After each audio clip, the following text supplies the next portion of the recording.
The rain came down in sheets that October evening in Brooklyn, the kind of downpour that turned the streets into rivers and sent everyone running for cover.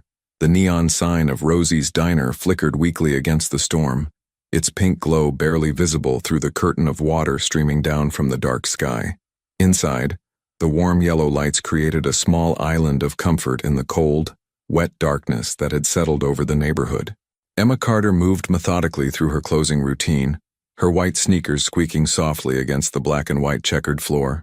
At 27, she had the kind of tired beauty that came from too many double shifts and not enough sleep.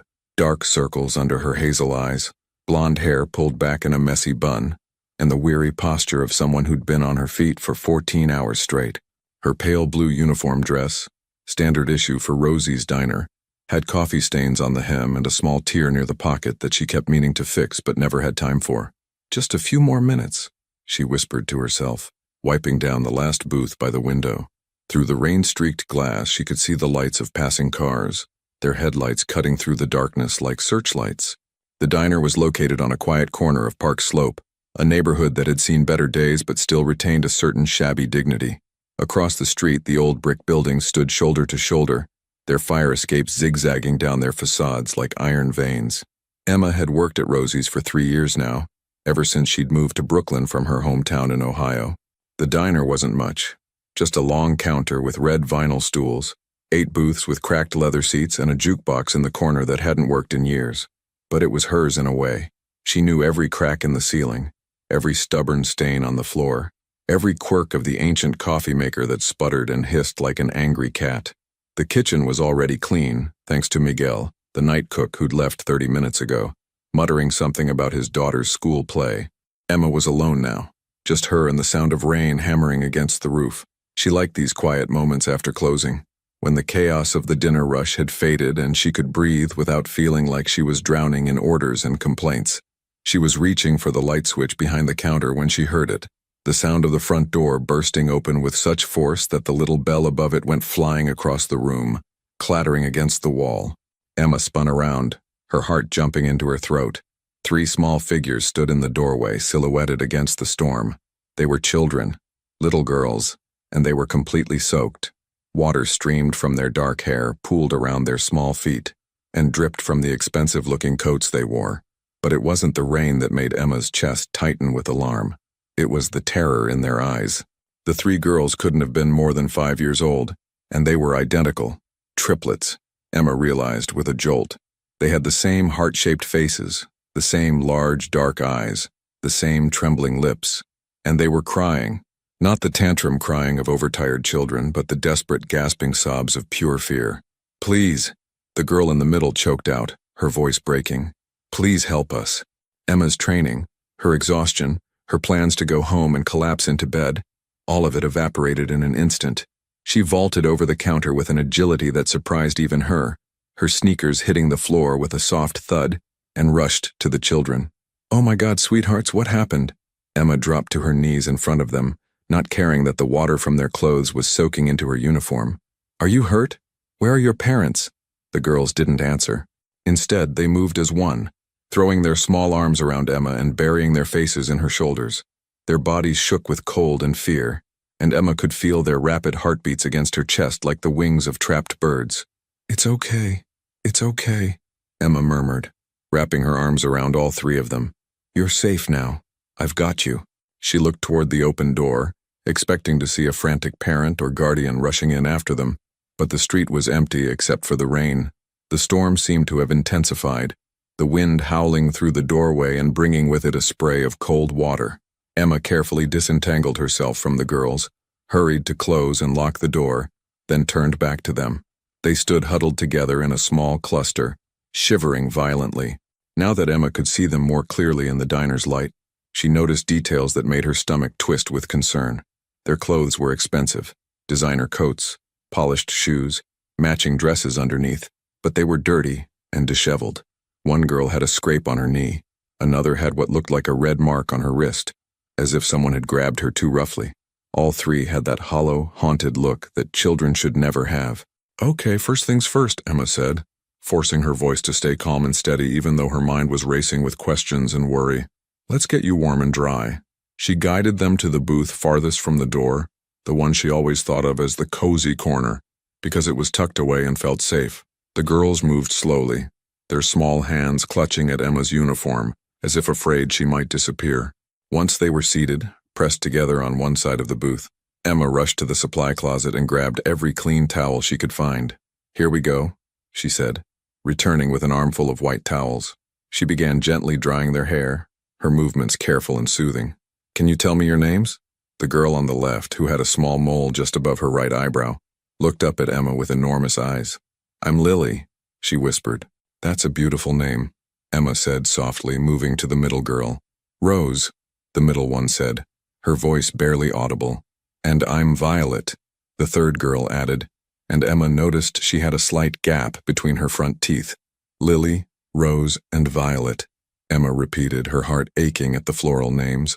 "Those are lovely names. I'm Emma. You're very brave girls to come find help." "We didn't know where else to go," Lily said, and fresh tears spilled down her cheeks. "Everything was so scary and loud and—" "Shh, it's all right," Emma interrupted gently. "You don't have to talk about it right now if you don't want to. Let's just focus on getting you warm, okay?" She went behind the counter and started making hot chocolate, the real kind, with milk and cocoa powder and a generous amount of tiny marshmallows. As the milk heated on the stove, Emma found herself glancing repeatedly at the girls. They sat completely still, their eyes fixed on her every movement as if terrified she might leave them. What could have happened to make 3 children this scared? And where were their parents? Emma's mind flashed to her own little sister Sophie, who would have been 23 now if she'd lived. Sophie had that same fragile vulnerability, that same need for protection. Emma had failed her sister 9 years ago.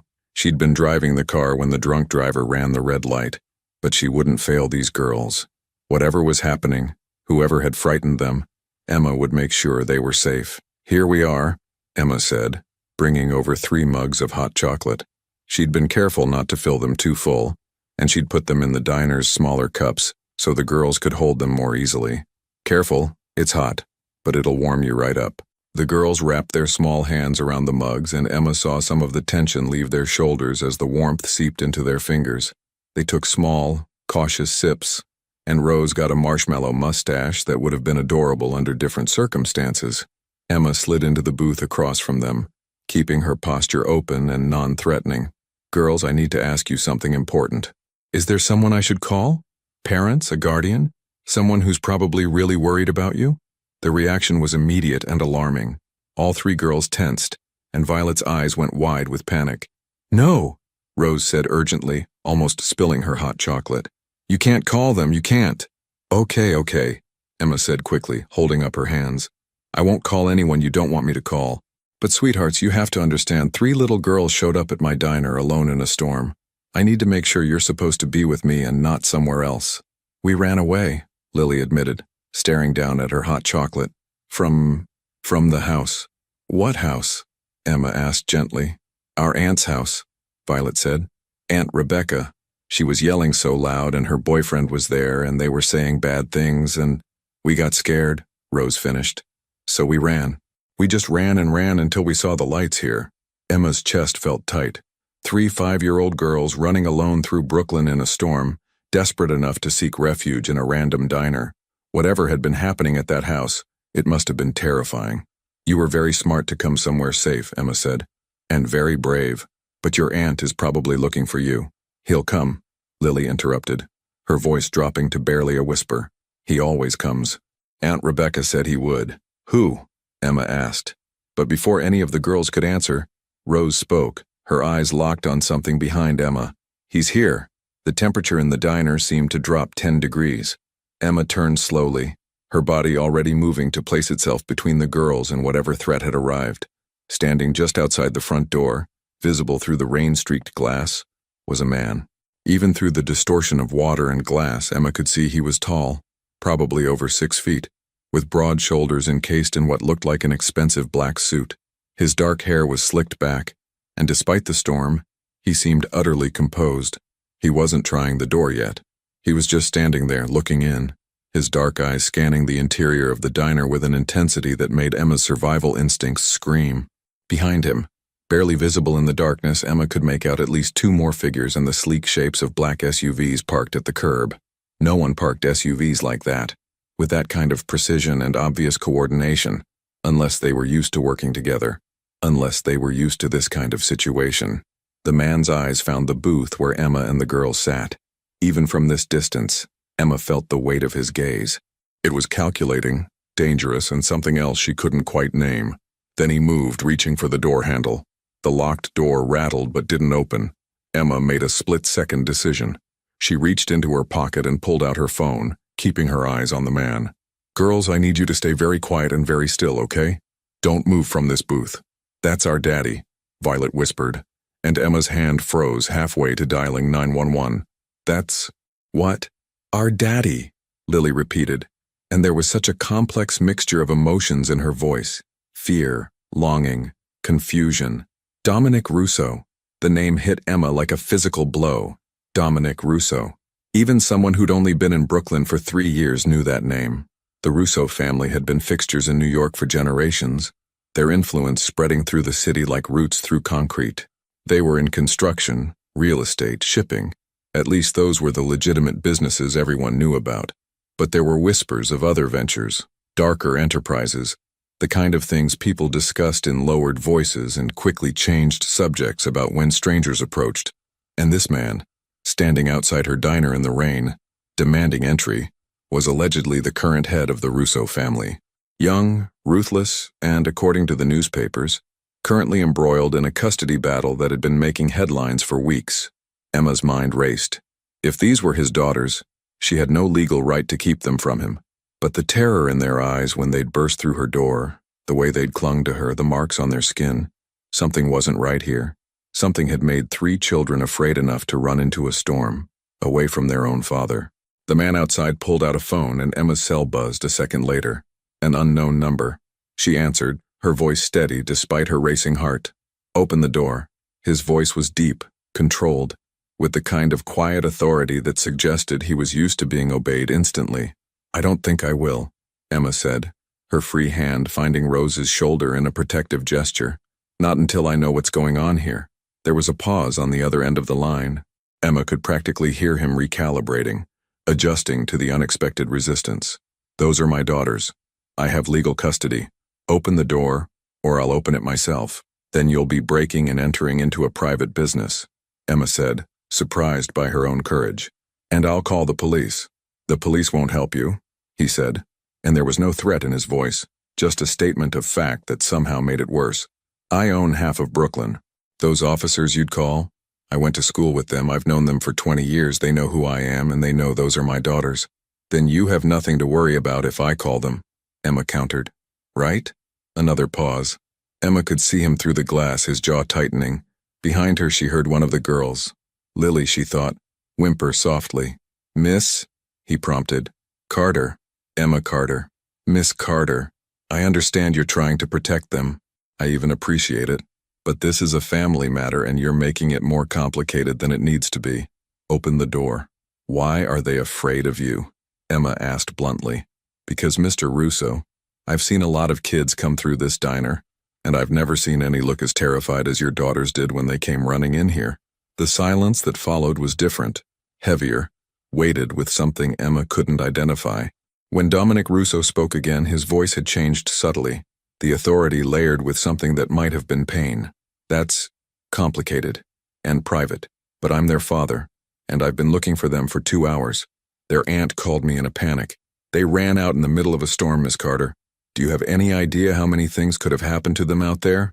He had a point, and Emma knew it, but she also knew what she'd seen in those girls' eyes. "Then come in. Just you. Leave your associates outside, and we'll talk about this." She could see his shoulders tense, see the barely controlled frustration in the set of his jaw.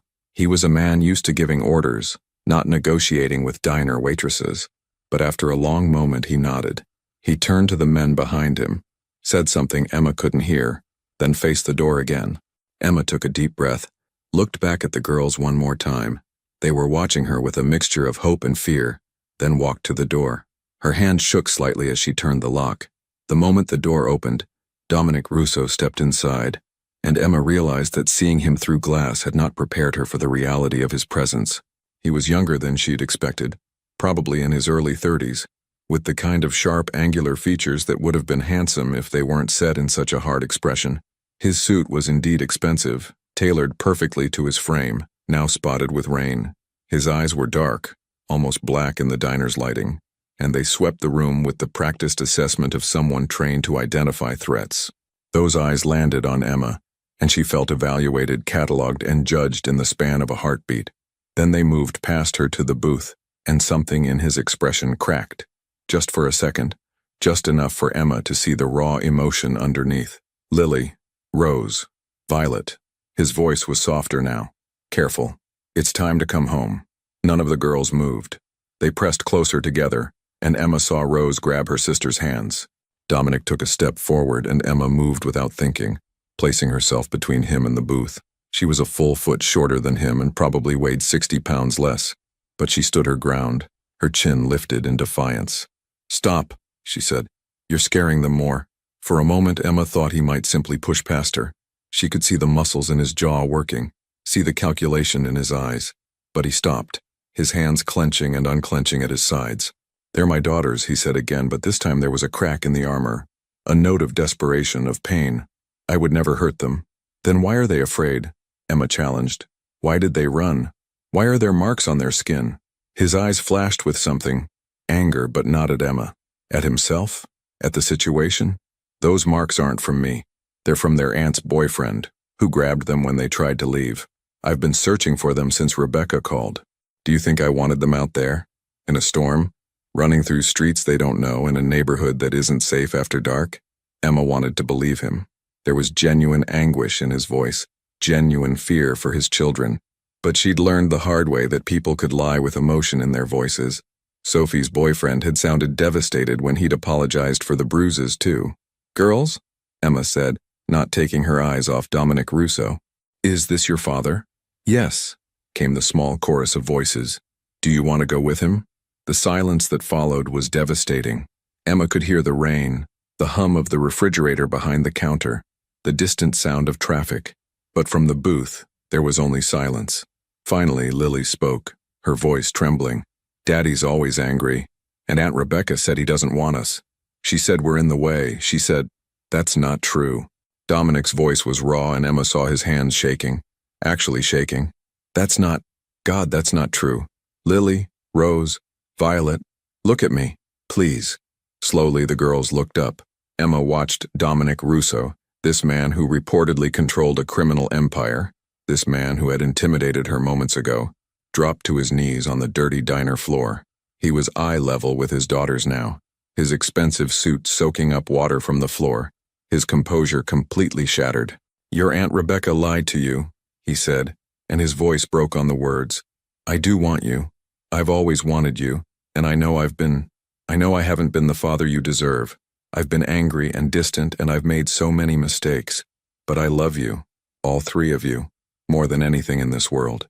"But you're never there," Violet said, tears streaming down her face. "You're always working.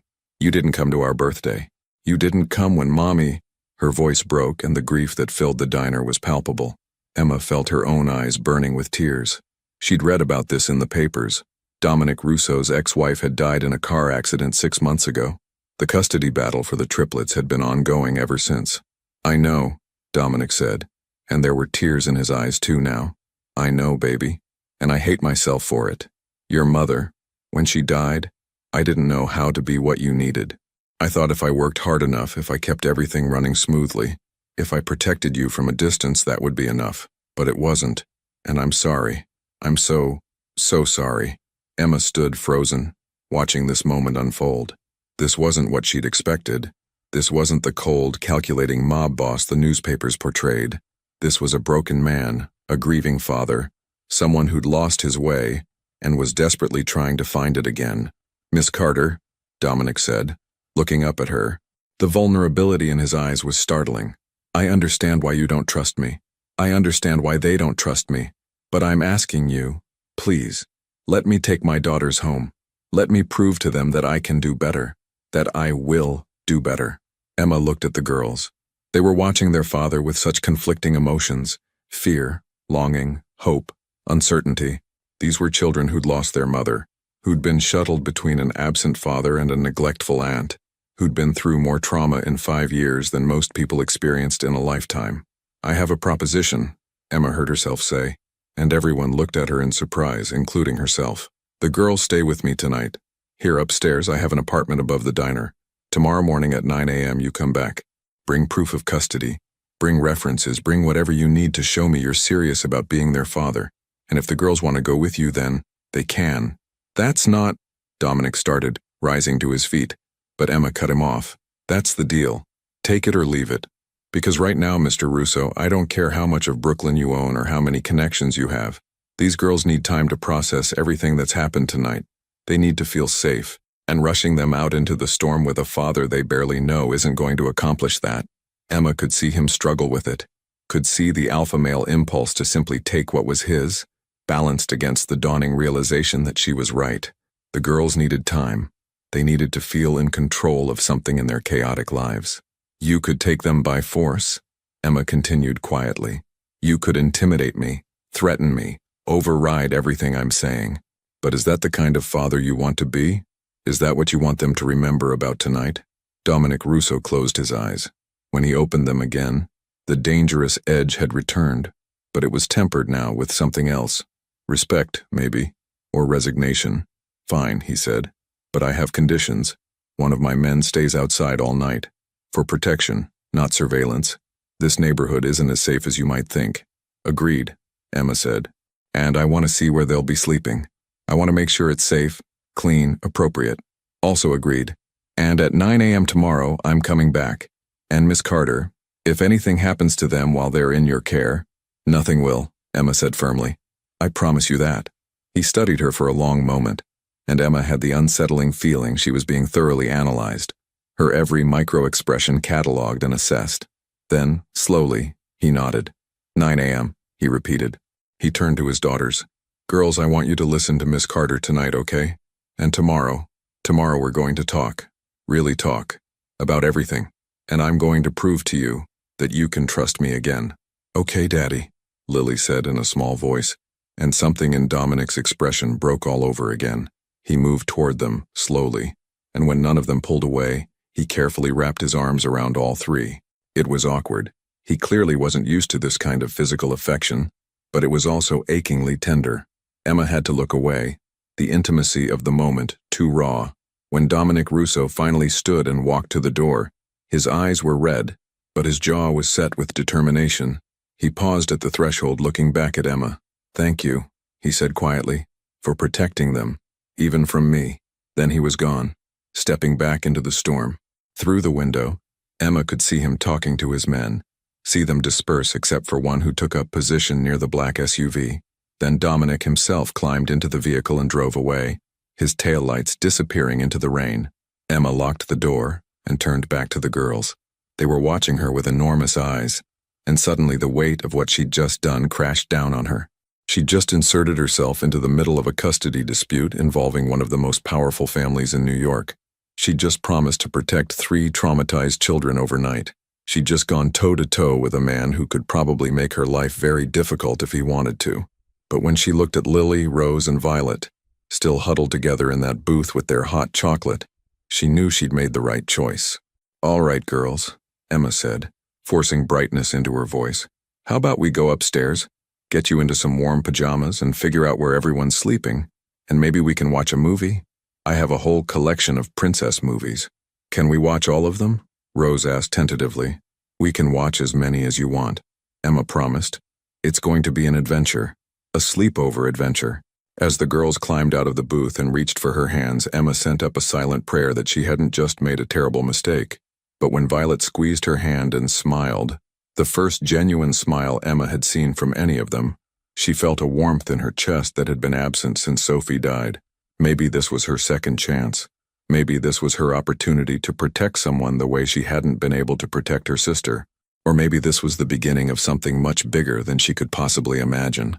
Outside, the storm continued to rage, and somewhere in Brooklyn, Dominic Russo sat in his car, staring at his phone and wondering how a single waitress had managed to do what no one else had done in 2 years.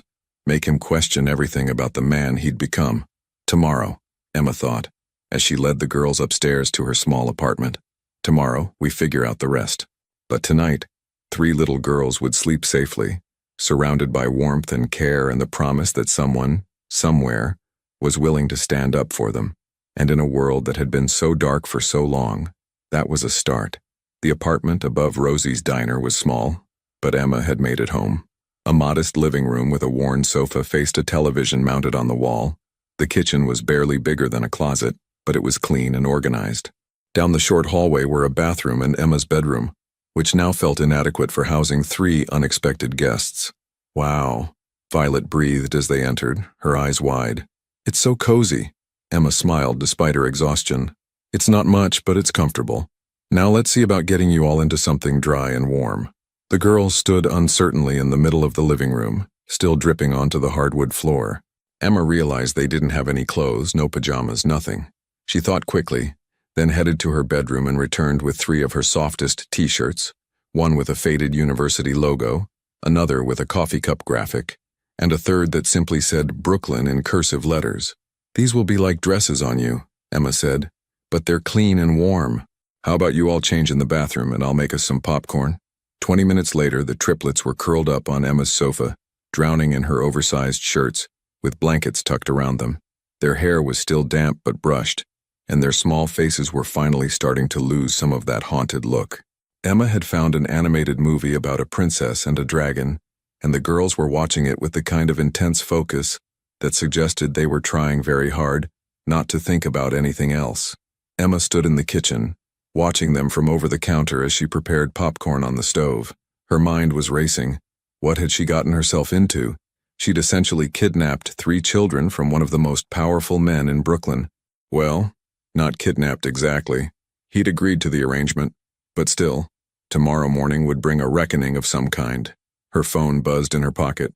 She pulled it out, expecting it to be Sarah, her best friend and fellow waitress, but the number was unknown. Against her better judgment, Emma answered. Miss Carter. It was Dominic Russo's voice, quieter now, less authoritative than it had been in the diner. I wanted to make sure they got upstairs safely.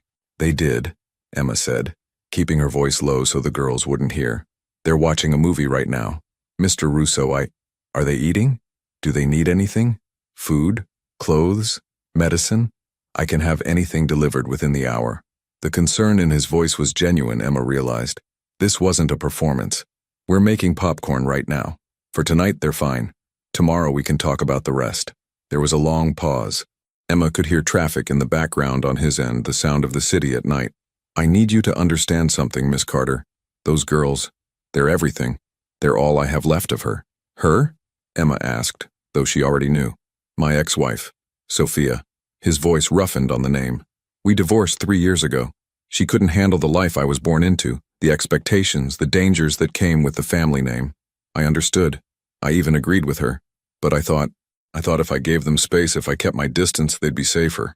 I thought I was protecting them. Emma leaned against the counter, the phone pressed to her ear. What changed? Sophia died. Car accident. 6 months ago. Some drunk driver ran a red light in Manhattan. The pain in his voice was raw, unfiltered. She was gone instantly, and suddenly these 3 little girls who barely knew me became my responsibility. I was their father, but I'd been absent for so long that I was practically a stranger to them. That must have been terrifying, Emma said softly. For all of you. I didn't know what to do. My work, the family business, it demanded so much time. I had meetings in the middle of the night, situations that required my immediate attention, problems that couldn't wait. So I thought, Sophia's sister Rebecca offered to take them. She lived in a nice house in Queens, she wasn't working, she seemed like the logical choice. Temporary until I could get everything organized. Emma's chest tightened. But it wasn't temporary. No. Rebecca kept finding reasons why the girls needed to stay longer and God help me, I let it happen. I told myself they were better off with her, that they needed a woman's influence, that I couldn't be what they needed. But the truth is, I was afraid. I was afraid I'd fail them the way I'd failed their mother. From the living room, Emma heard one of the girls laugh at something in the movie. It was a small sound, fragile, but it was there. She wondered if Dominic could hear it too. "Mr. Russo, can I ask you something honestly?" "Dominic, please." And yes. Why were they so scared of you? Those girls were terrified when they ran into my diner. If you would never harm them, why that level of fear?" The silence that followed was so long that Emma thought he might have hung up. But then he spoke, and his voice was barely above a whisper. "Because I'm always angry. Not at them, never at them. But they don't understand that. They see me on the phone, handling problems, dealing with the business, and my voice gets hard and my face gets cold and I become him. I become my father, the man I swore I'd never be." Emma closed her eyes. She understood, perhaps more than he realized. Her own father had been a good man who'd brought his work stress home, who'd snapped at dinner and brooded through weekends. It had taken Emma years to understand that his anger wasn't about her, that she wasn't the cause of his unhappiness. These girls were only 5. They couldn't make those distinctions yet. "And Rebecca?" Emma prompted. "She poisoned them against me." The anger was back in his voice now, sharp and bitter. "I didn't realize it at first, but over the past 6 months, every time I visited, the girls were more distant. They wouldn't talk to me, wouldn't look at me, flinched when I tried to touch them. Finally, 2 weeks ago, Lily let something slip. She said, 'Aunt Rebecca says you don't want us anymore.' When I confronted Rebecca about it, she denied everything. But I knew. I started the custody proceedings immediately." "What happened tonight?" Emma asked. "Why did they run?" "Rebecca called me at 7 p.m., hysterical. Said the girls had disappeared, that she'd looked everywhere. I mobilized everyone I could, searched the neighborhood, questioned people. It took me 2 hours to track them to your diner. 2 hours of not knowing if they were safe, if someone had taken them, if they were lying hurt somewhere." His voice broke. "Do you have any idea what that feels like, Miss Carter? To know your children are out there in danger and you can't find them?" "Emma," she said quietly. "Call me Emma. And no, I don't have children. But I had a little sister once, and I failed to protect her. So I think I understand some of what you're feeling." She hadn't meant to share that, but it slipped out, carried on a wave of empathy for this complicated, broken man on the other end of the line. "What happened to her?" Dominic asked, his voice gentle now. "Car accident 9 years ago. I was driving." Emma swallowed hard. "A drunk driver. Just like with your ex-wife. Some coincidences are too cruel to be anything but fate's sick joke." "I'm sorry," Dominic said, and he sounded like he meant it. "I'm sorry, Emma." They stood in silence for a moment, 2 strangers connected by shared grief and the presence of 3 sleeping children. Emma looked over at the girls. Rose had fallen asleep against Lily's shoulder, and Violet was fighting to keep her eyes open, her small body curling into the cushions.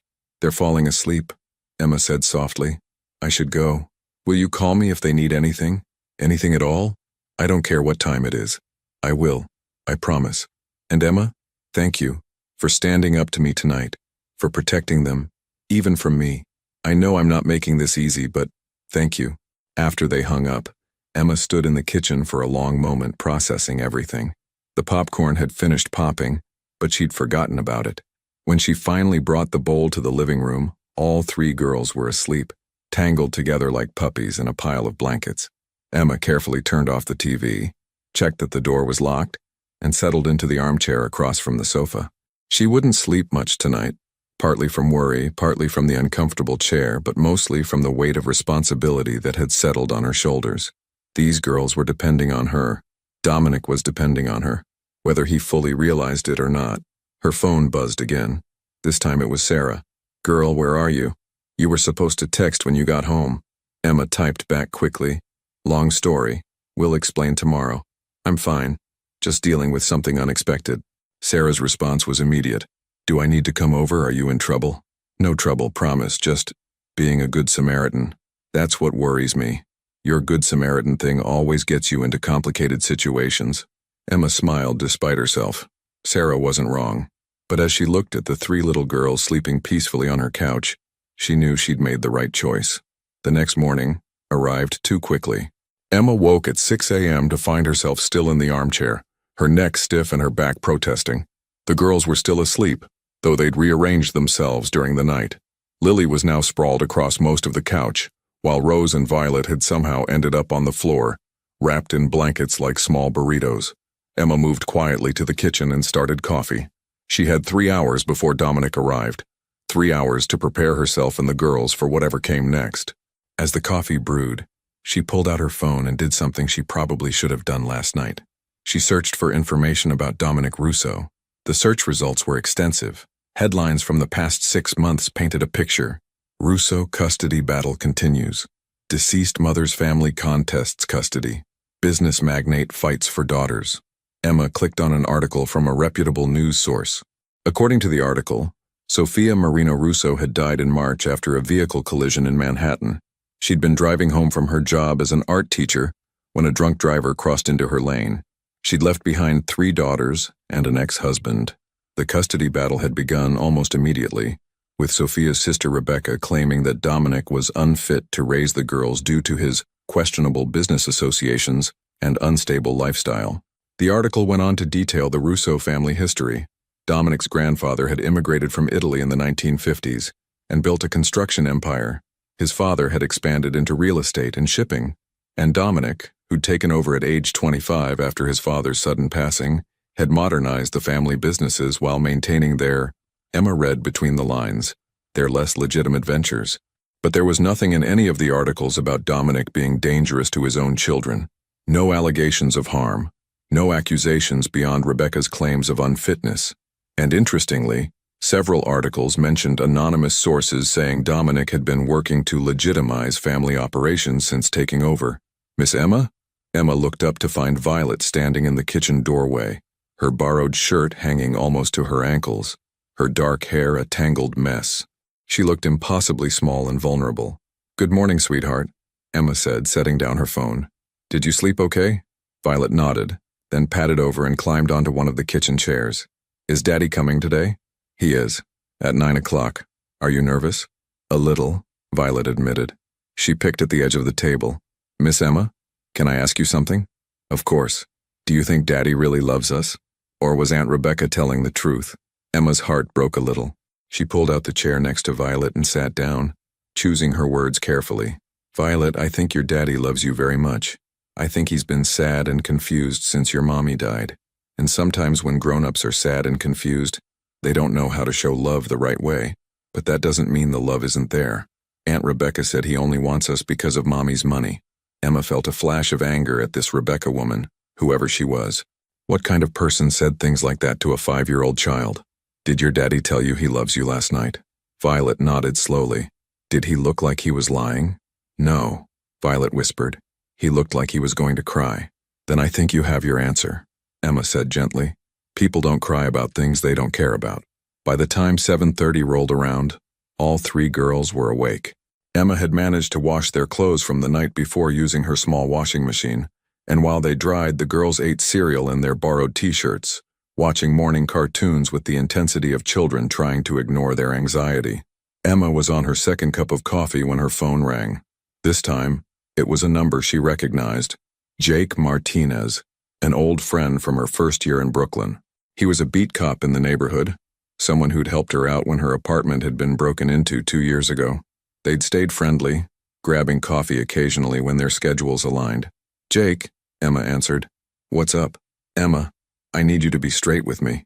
His voice was serious, professional. "Do you have 3 little girls at your apartment right now? The Russo triplets?" Emma's stomach dropped. "How did you—" "Because I just got a very interesting call from Dominic Russo's lawyer, asking me to do a welfare check on you and confirm that the children are safe." "Emma, what the hell is going on?" Emma stepped into her bedroom and closed the door, keeping her voice low. "It's complicated, Jake. The girls showed up at the diner last night, scared and alone. Their father showed up looking for them, but they were afraid of him.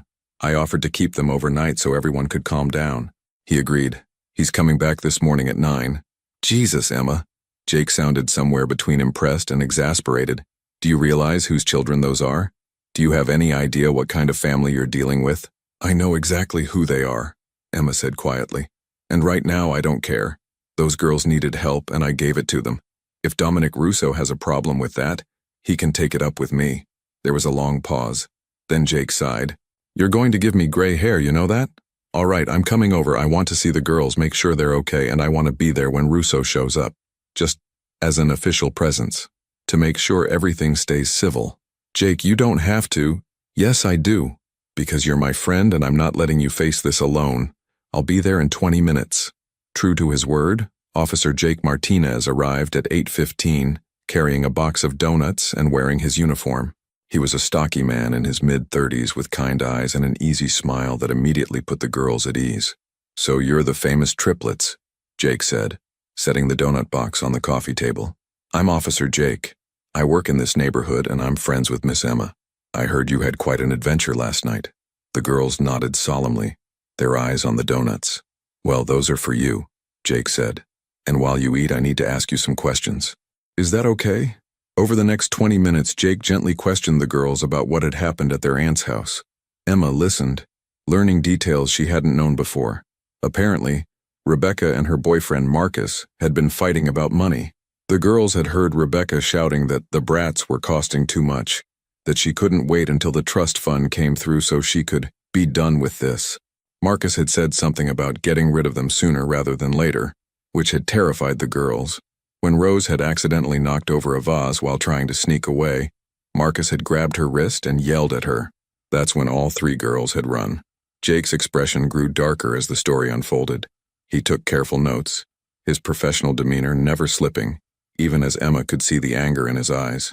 "Girls," Jake said when they finished, "you did exactly the right thing by running somewhere safe, and Miss Emma did the right thing by helping you. But I want you to know that you're safe now, okay? We're going to make sure nothing scary happens to you again."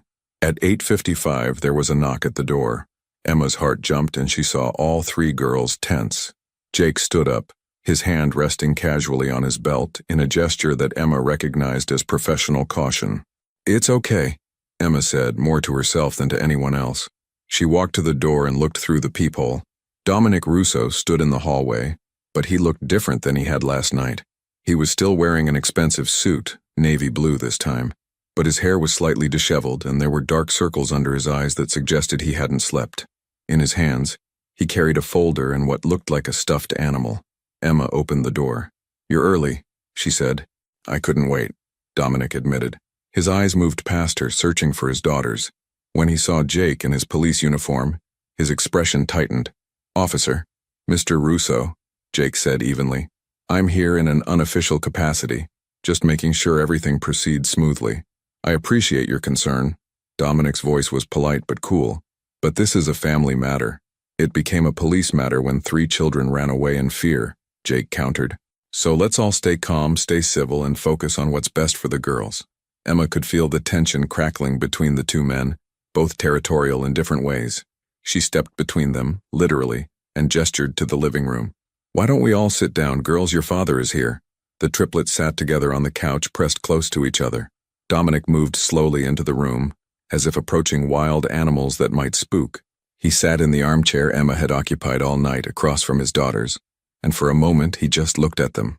"Hi," he said finally, his voice soft. "Did you sleep okay?" 3 small nods. "I brought you something." He held up the stuffed animal. Actually, Emma realized it was 3 stuffed animals.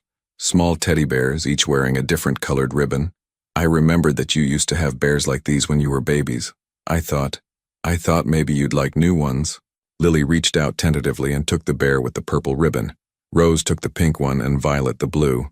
They held them carefully as if they might break. Dominic opened the folder he'd brought. "I have everything you asked for, Emma. Custody documents, proof that Rebecca's temporary guardianship has been revoked, letters from my lawyer, character references." He pulled out paper after paper, spreading them on the coffee table. "I also have this." He pulled out a photograph and Emma's breath caught. It showed a younger Dominic, maybe 27 or 28, with a beautiful dark-haired woman and 3 tiny babies. They were at a park, and Dominic was laughing, holding one of the babies above his head, while the other 2 were cradled by their mother. The joy in the photo was almost painful to see. "This was taken 5 years ago," Dominic said, looking at his daughters. "6 months after you were born. It was the happiest day of my life. I want you to know that. Having you 3 was the best thing that ever happened to me." "Then why did you leave?" Lily asked, her voice small and hurt. Dominic's composure cracked. Emma saw his hands shake as he set down the photograph. "Because I was stupid. Because I thought your mother and I wanted different things, and I thought the best way to love you was from a distance, where my life couldn't touch yours." or the things I had to do, the choices I had to make wouldn't affect you. But we wanted you there, Rose said, tears streaming down her face. We wanted our daddy. I know. Dominic's voice broke. I know that now, and I'm sorry. I'm so sorry. I can't change the past 5 years, but I can promise you this. I will spend every day for the rest of my life trying to be the father you deserve, if you'll give me the chance.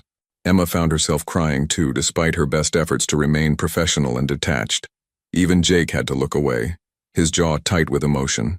Violet slid off the couch, still clutching her blue-ribboned bear. She walked slowly to her father, and Emma held her breath. Dominic held perfectly still, as if afraid any movement might scare her away. Can I ask you something, Daddy? Violet said. Anything, baby. Anything. Are you going to leave again? If we go with you, will you stay this time? It was the question that mattered most, Emma realized. The question that would determine everything. Dominic got down on his knees so he was eye level with his daughter. I'm going to tell you the truth, Violet.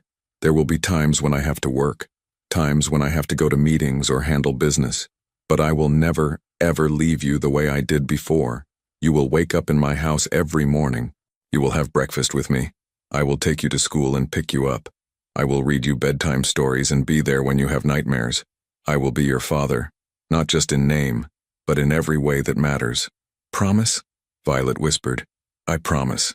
Dominic held out his hand, his pinky finger extended. Pinky promise. Violet hooked her small finger around his, and something in the room shifted. Rose and Lily came to join their sister, and suddenly Dominic was surrounded by his daughters, all of them crying and hugging and trying to fit into his arms all at once.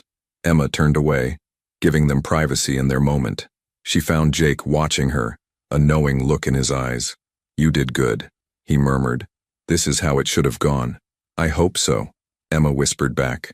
After several minutes, Dominic gently disentangled himself and stood, his daughters holding onto his hands. He looked at Emma, and there was something in his expression, gratitude, respect, and something else she couldn't quite name. Thank you, he said, for everything, for protecting them, for giving me this chance. Take care of them, Emma said simply. That's all the thanks I need. I will. He paused, then added, if there's ever anything you need, Emma Carter, anything at all, you call me. He handed her a business card with a phone number handwritten on the back. That's my personal cell. It's always on, for emergencies, for questions, for anything. Emma took the card, feeling the weight of what he was really offering. A connection, a lifeline, a promise of protection if she ever needed it. As Dominic prepared to leave with the girls, helping them into their now dry clothes from last night, Emma felt an unexpected pang. In less than 24 hours, these 3 little girls had somehow become important to her. The thought of them walking out her door felt wrong, incomplete. Miss Emma? Lily tugged on her sleeve as they were leaving. Can we come visit you at the diner? I would love that, Emma said, crouching down to hug all 3 of them. Anytime you want. And you know what? Hot chocolate is always free for my favorite triplets. We're your only triplets, Violet giggled, which makes you automatically my favorites. Emma smiled. At the door, Dominic paused. This isn't over, you know. Rebecca will challenge the custody change. There will be hearings, probably a court battle. It could get messy. Then handle it, Emma said firmly. And in the meantime, be their father. That's all that matters. As they disappeared down the stairs, Jake let out a low whistle. Well, that was intense. You just became best friends with one of the most powerful families in Brooklyn. That's either the smartest or the stupidest thing you've ever done. Time will tell, Emma said. But as she closed the door and looked at her empty apartment, she couldn't shake the feeling that her life had just changed in ways she couldn't yet understand. Across the street, in a black sedan that had been parked there all night, a man lowered his camera. He'd captured everything. Dominic's arrival, the emotional reunion, the way Emma had orchestrated it all. He pulled out his phone and dialed. It's me, he said when someone answered. You were right. The waitress is the key to getting to Russo, and I think I know exactly how to use her. He ended the call, started the engine, and drove away slowly, leaving behind nothing but tire tracks in the morning rain. Emma wiped down the counter at Rosie's diner for what felt like the 100th time that afternoon. The lunch rush had ended an hour ago, and now the diner sat in that familiar mid-afternoon lull, with only 2 customers, Mr. Peterson reading his newspaper in booth 3, and Mrs. Chen working on a crossword puzzle at the counter. The bell above the door chimed and Emma looked up out of habit. Her face broke into a genuine smile. "Well, if it isn't my favorite customers," she said as Lily, Rose, and Violet came rushing through the door, their faces bright with excitement. "Miss Emma," they chorused, running to the counter. They'd grown comfortable with her over the past 2 weeks, visiting the diner almost every other day after their preschool program ended. Dominic followed behind them, looking significantly different than he had that first stormy night. He was dressed more casually today, dark jeans and a gray sweater instead of his usual suits. The permanent tension in his shoulders had eased somewhat, and when he smiled at his daughter's enthusiasm, the expression actually reached his eyes. "Hope we're not interrupting," Dominic said, sliding onto a stool while the girls climbed onto the ones beside him. "Never," Emma assured them. "Hot chocolate for the girls?" "Yes, please." Violet bounced excitedly on her seat. "And for you?" Emma asked Dominic. "Coffee, black, strong." He rubbed his eyes tiredly. "It's been a long day." As Emma prepared their drinks, she noticed the manila envelope Dominic had placed on the counter. Her stomach tightened. Over the past 2 weeks, those envelopes had become familiar, always containing legal documents, court notices, or updates about the custody situation. "Bad news?" she asked quietly, setting the hot chocolates in front of the girls with extra marshmallows. "Could be worse," Dominic said, accepting his coffee gratefully. "The preliminary hearing is scheduled for next week. Rebecca's lawyer is claiming I'm an unfit parent due to my unstable work schedule and questionable associations." He said the last part with bitter sarcasm. Emma glanced at the girls, but they were absorbed in their hot chocolate and a coloring book that Emma kept behind the counter, specifically for their visits. "And your lawyer says that we have a strong case. The girls are happy, healthy, attending school regularly. I've documented everything, every meal, every bedtime story, every parent-teacher meeting. I even hired a child psychologist to evaluate them, and her report says they're thriving." Dominic took a long drink of coffee. "But Rebecca's painting a picture of me as some kind of, well, you know what she's implying." Emma did know. The newspapers had been following the case with uncomfortable interest. "Crime boss or caring father," one headline had read. "Custody battle reveals dark family history," claimed another. Emma had stopped reading them after the third article that implied Dominic was dangerous simply because of his last name. "The truth will come out," Emma said firmly. "Anyone who sees you with those girls knows you're a good father." Speaking of which, Dominic pulled another paper from the envelope. "My lawyer thinks it would help our case if we had a character witness. Someone outside the family who's observed my relationship with the girls. Someone who has no reason to lie for me." Emma felt her heart skip. "You want me to testify? Only if you're comfortable with it. I know I'm asking a lot. You've already done so much." Dominic's dark eyes met hers. "But Emma, you're the one person who saw us at our worst and our best. You saw how scared they were, and you've seen how far we've come. Your testimony could make a real difference." Before Emma could answer, the bell chimed again. A woman in an expensive pantsuit entered, her heels clicking sharply against the floor. She had dark hair pulled back severely and carried a leather briefcase that screamed, "Lawyer." Emma recognized her immediately from the news coverage. This was Patricia Hoffman, Rebecca's attorney. "Mr. Russo," the woman said coolly. "How convenient to find you here. And with the children, no less." Her eyes swept dismissively over the diner's modest interior before landing on Emma. "You must be the waitress." Emma felt Dominic tense beside her. "Ms. Hoffman," he said, his voice dropping into that dangerous tone Emma had heard the first night. "This is neither the time nor the place. On the contrary, I think it's the perfect place." Patricia Hoffman pulled out her phone and snapped a photo of Dominic and the girls at the counter. "Establishing patterns is crucial for custody cases. The court will be very interested to know you're bringing the children to a diner in a questionable neighborhood instead of providing proper afternoon activities." "This is Park Slope, not a war zone," Emma said sharply. "And there's nothing wrong with children visiting a diner, Ms.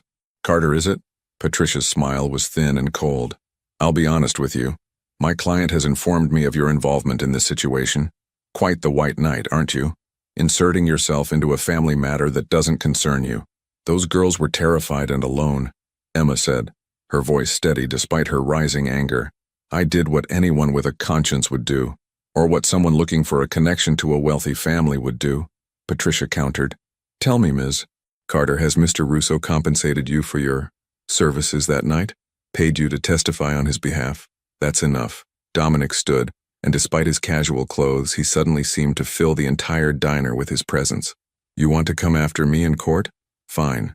But you leave Emma out of this. She's done nothing except help 3 children who needed it. We'll see what the judge thinks, Patricia said. She pulled a document from her briefcase and handed it to Dominic. You've been served. That's a motion for emergency custody transfer. We're claiming that bringing the children to establishments like this demonstrates poor judgment and potential risk to their well-being. Emma watched Dominic's jaw clench, saw his hands tighten on the paper, but he didn't explode, didn't threaten, didn't do any of the things that Patricia Hoffman was clearly hoping for. Instead, he very calmly folded the document and placed it in his jacket pocket. Thank you for the delivery, he said.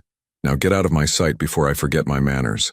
Patricia smiled like she'd won something and left, her heels clicking all the way to her Mercedes parked illegally at the curb. Through the window, Emma watched her drive away, still smiling. Daddy? Lily's small voice broke the tension. Is that the lady who wants to take us away? Dominic immediately shifted gears, crouching down to his daughter's level. That's Aunt Rebecca's lawyer, yes. But remember what we talked about? No one is going to take you away, I promise. But what if the judge believes her? Rose's eyes were wide with worry. What if they think we should go back to Aunt Rebecca's? That's not going to happen, Dominic said firmly, because we're going to tell the judge the truth. And the truth is that you're happy, healthy, and exactly where you belong. After the girls had finished their hot chocolate and Dominic had paid, leaving a tip that was probably triple the bill, they prepared to leave. But Dominic lingered at the counter while the girls looked at the old jukebox in the corner. I'm sorry about that, he said quietly. About Hoffman. She's trying to provoke me, trying to get me to do something stupid that she can use in court. I can testify, Emma heard herself say. If you think it'll help, I'll do it. Dominic looked at her for a long moment. You understand what you're agreeing to. They'll dig into your life, your past. They'll try to discredit you, make you look unreliable or biased. It won't be pleasant. I don't care, Emma said. Those girls deserve to be with their father. I saw how scared they were that night, but I've also seen how happy they are now. That's the truth, and I'm not afraid to say it in court. Something shifted in Dominic's expression. Gratitude, certainly, but also something deeper. Respect, perhaps. Or the beginning of trust. Thank you, he said simply. I won't forget this. The next few days brought unexpected complications. Emma arrived at the diner on Thursday morning to find her boss, Frank, waiting for her with a grim expression. Frank was in his 60s. A former Marine who'd run Rosie's diner for 30 years. He was usually gruff but fair, and Emma had never seen him look quite this uncomfortable. Emma, we need to talk, he said, gesturing to a booth. Emma's stomach sank. What's wrong? Frank pulled out a newspaper and slid it across the table. There, on page 6 of the local section, was a photograph. Emma and Dominic at the counter, the girls between them, all of them smiling. The headline read, Diner Waitress Caught in Russo Custody Battle.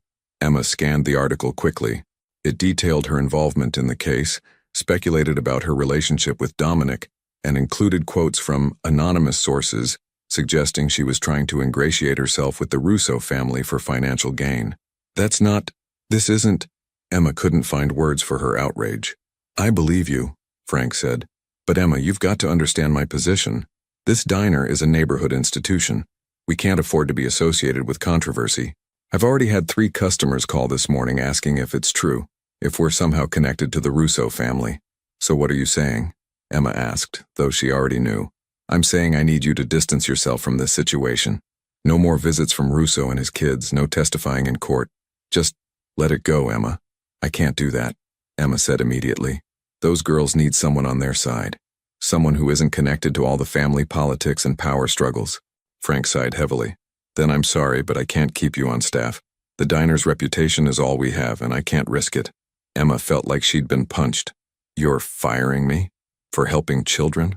I'm firing you for bringing unwanted attention to my business, Frank corrected. But he looked miserable about it. I'll give you 2 weeks' pay and a good reference. But Emma, this is final.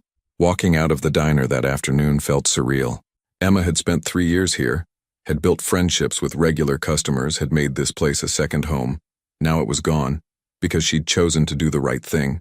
She was sitting on the steps outside her apartment, trying to process everything, when a familiar black car pulled up. Dominic emerged, took one look at her face, and immediately knew something was wrong. "What happened?" he asked, sitting beside her. Emma told him everything. The newspaper article, Frank's ultimatum, her termination. Dominic's expression grew darker with every word.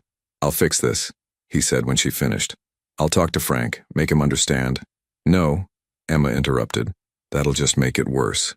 It'll look like you're using your influence to intimidate him. That's exactly what Rebecca's lawyer wants. Then I'll find you another job.